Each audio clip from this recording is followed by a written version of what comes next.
Lengkap banget Mas. Citra aja. Ya panjang banget, benar. Tapi takutnya tukar sama Citra Kirana ya. Gimana mungkin ciri-ciri yang paling kerasa tuh pas skoliosis itu apa? Paling kerasa itu kalau aku lagi manggung. Jadi kalau aku lagi manggung kan kadang-kadang kan aku kalau nyanyi sejam ya. Nah, sejam itu kadang ya 45 sampai 60 menit. Nah, itu tuh kadang kerasa banget kalau lagi berdiri.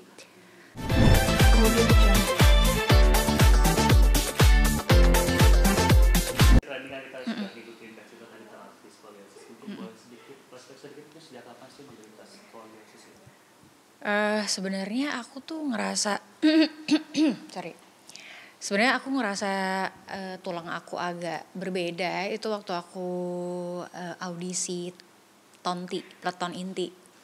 Dulu aku pengen banget jadi kayak semacam paskibraka gitu dulu, namanya semangat karena dulu orang bilang suara aku tuh kayak lantang kalau misalnya memimpin gitu. Terus akhirnya pas aku audisi tuh aku nggak lolos. Nah pas aku nggak lolos, aku dikasih tau sama kakak senior aku, dia bilang kayak kamu itu kalau lagi baris itu kamu selalu keluar dari barisan gitu kayaknya. Badannya tuh kayak selalu nggak pernah bisa rapi gitu. Dari situ aku mulai lebih aware gitu kalau lagi upacara, kan itu kan baris tuh. Nah terus aku ngeliat kok iya tulangku kok aneh ya. Dan itu sebenarnya SMA. Nah waktu SMA itu aku mulai ngerasa agak berbeda tulangku. Terus kakak-kakak aku biasa tuh kan kalau misalnya lagi bobo-boboan di kamar gitu kita suka kayak kamu kenapa ya kalau tidur kayak udang gitu. Jadi aku tuh selalu gini, entah kenapa karena anget gitu, dan aku nggak bisa tidur tanpa guling dan selimut. Jadi kayak aku tuh selalu kayak ngubek-ngubek selimut dan gulingnya itu kayak aku punya tempurung sendiri gitu, kayak kura-kura. Nah jadi kayaknya hal-hal itu tuh yang kayak mungkin membuat aku ngerasa agak berbeda nih. Sampai akhirnya aku sempat sakit paru-paru aku, jadi tahun 2014 yang mengakibatkan suara aku juga berubah dan banyak. Itu adalah salah satu operasi yang paling mengerikan di dalam usia aku 20-an, awal-awal 20-an. Dan akhirnya salah satu dokter aku bilang, Citra tahu nggak kalau Citra skoliosis? Terus aku bilang kayak skoliosis itu apa ya gitu. Terus dikasih tahu, karena aku taunya kalau yang tua tuh apa namanya? Kalau tulang orang tua apa namanya? Nah, yang aku tahu osteoporosis, aku nggak tahu skoliosis apa. Nah, dokternya menjelaskan bahwa tulang aku bengkok. Nah, aku pikir bengkoknya paling cuman ngik gitu doang paling. Ternyata bengkoknya tuh benar-benar es kebalik. Jadi atasnya bengkok, bawahnya pun bengkok gitu.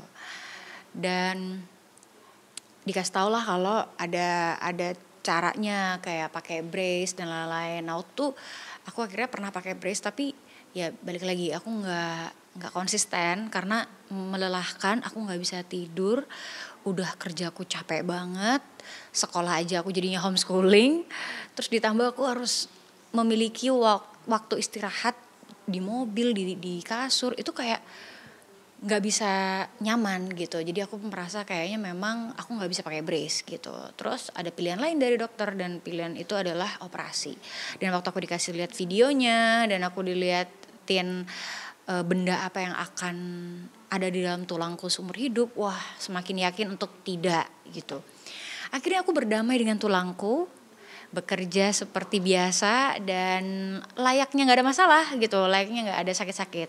Sampai akhirnya pandemi, berat badanku bertambah, aku mulai ngerasa kayaknya makin sakit badanku dalam beraktivitas, dalam nyanyi dan nge-gym. Aku tuh selalu capek banget kalau nge-gym. Terus aku tuh nggak pernah bisa nyaman lari gitu, karena kan kemarin sempet hype tuh yang kemana-mana tuh kayak maraton di mana gitu. Rasanya aku pengen banget ikut gitu. Nah, tapi entah kenapa kalau pas lagi latihan ya, aku tuh kayak sakit banget badan aku. Kayak aku nggak bisa merasakan enjoynya lari gitu. Dan setelah aku periksa lagi, ditambah perubahan berat badan aku yang cukup signifikan, aku agak susah untuk turun berat badan. Akhirnya dikasih tahu kalau kayak aku harus benar-benar fokus untuk nurunin berat badan dan terapilah skoliosis ini. Dan dari beberapa pilihan yang udah aku coba, akhirnya aku cobalah di spine clinic ini. Nah, mungkin awal-awal tahu skoliosis sepertinya kasih ke dokter kayak penyebabnya apa gitu. Nah, ini uniknya. Waktu aku kecil dikasih tahu kalau skoliosis itu adalah keturunan. Jadi itu kayak genetik gitu, dan kebetulan juga mama aku skoliosis. Nah, di usia mamaku yang sekarang 70 masih sehat banget, masih aktif banget, cuman memang jalannya udah gini. Kalau nggak disadarin, kalau nggak diledekin, dia jalannya gini. Jadi kadang-kadang kita yang ngeledekin lagi, mak kenapa kok jalannya gini gitu, terus suka ngeledekin. Jadi mamaku jadi kayak iya gitu. Tapi ya mungkin mamaku udah jauh lebih berdamai dengan tulangnya, jadi nggak merasa itu sesuatu yang gimana-gimana. Paling cuma suka pegel-pegel, makanya mamaku pijet tiap hari gitu, kayak sama mbak di rumah tuh kayak membuat perasaan yang lebih nyaman aja. Tapi sebenarnya apakah itu membantu merubah? Enggak juga, udah orang kita bilangnya udah kasep gitu ya. Tapi kalau aku ngerasa karena aktivitasku masih banyak gitu, jadi kayak aku tanya sama dokter, ternyata nggak ada alasan yang jelas skoliosis itu kenapa.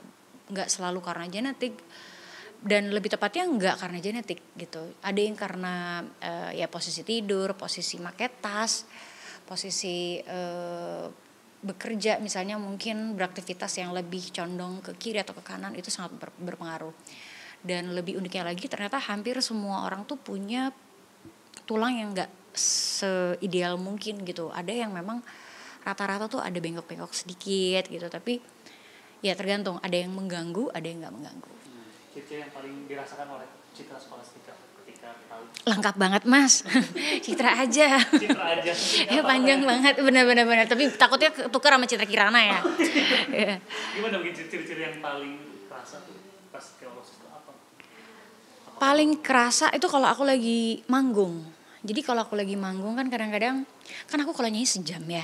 Nah sejam itu kadang ya 45 sampai 60 menit. Nah, itu tuh kadang kerasa banget kalau lagi berdiri. Desainer aku tuh suka komen, kok fotonya itu kenapa pinggul aku tuh selalu condong ke kanan. Awalnya dari desainer aku yang mulai kayak, fotonya yang bener dong. Maksudnya yang hati-hati pinggulnya gitu. Selalu ngingetin ke bagian pinggul. Gara-gara itu aku mulai lebih aware juga. Oh, kayak udah mulai secara keindahan kayaknya kurang indah gitu.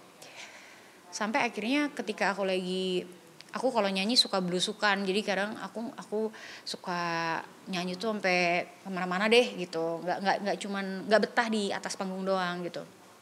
Jadi aku gampang capek, nafasku jadi gampang terengah-engah gitu dan mengganggu nyanyi.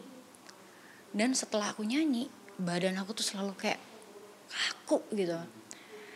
Ditambah itu tadi, karena aku bilang setelah pandemi ya 2022 itu kayaknya berat badan aku wow banget. Dari yang belum pernah nyentuh 60, aku sekarang jadi 60-an. Nah itu yang bikin aku juga sangat udah mencoba diet dengan berbagai opsi. Itu kayaknya memang agak sulit. Jadi kayak aku ngerasa ini cukup mengganggu gitu. Dan mungkin tulangku tuh karena nggak proporsional, jadi organ dalam aku juga mungkin bermasalah atau gimana gitu, kayak mungkin ketekan sama tulangnya.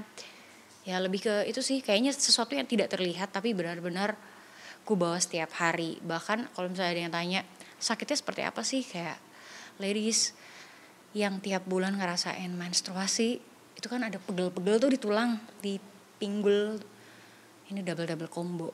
Ini rasanya luar biasa fantastis. Dan ya udah berusaha berdamai dengan kondisinya, tapi thank God dengan treatment ini aku mulai ngerasain kayak ada perubahan-perubahan. Kayak tukang pijit aku biasanya udah kayak, mbak ini kayaknya yang biasanya nonjol ini kayak udah mulai agak beda nih mbak gitu. Oh iya aku lagi treatment soalnya gitu. Dan itu aja tuh bikin aku lega banget gitu. Aku nyetir udah mulai lebih nyaman, aku berdiri, aku tidur ya, kayak yang tadi aku sempat share ya, bahwa perbaikan yang kecil itu ternyata sangat berdampak besar.